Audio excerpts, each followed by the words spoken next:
Hey, this is Dan from Backyard Bird Anatomy. This time of year, when the snow's falling, we're tempted to hide away inside next to the roaring fire. But we've got to think about our bird friends out here. They don't get to hide away. They're out here in this environment here. As the temperatures drop at night, they need a lot of energy during the day. In my particular case, I'm concerned about a resident hummingbird. So our hummingbird feeder has been icing up overnight and even during the day with the temperatures dropping so deep. So I just go for the simple approach. A lot of people try and do complex heaters for their bird feeder. I just take it in at night when the temperatures really plummet and the bird has stopped feeding for the day. I put it in a nice warm place where our heater is inside our furnace. And then overnight that obviously stays warm.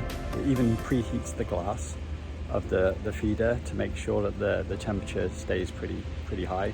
And then in the morning, when we first get up, I put it straight back outside. If I see that it's icing up, generally the amount of sugar in the liquid tries to keep it from freezing straight away.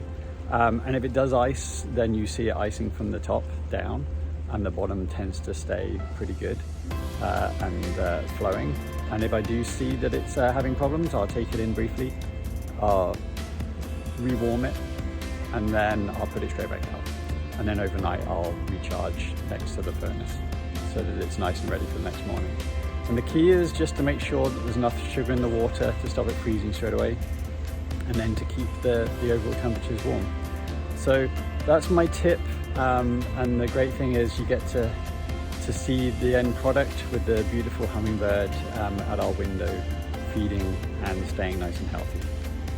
So that's my advice right now in these winter conditions, and I hope everybody's staying safe. So stay tuned for the next video. If you like this, like and subscribe.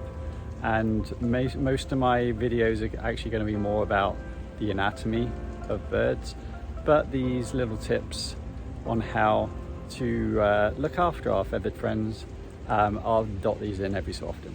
Okay, so nice to see everybody again, and stay tuned for the next video.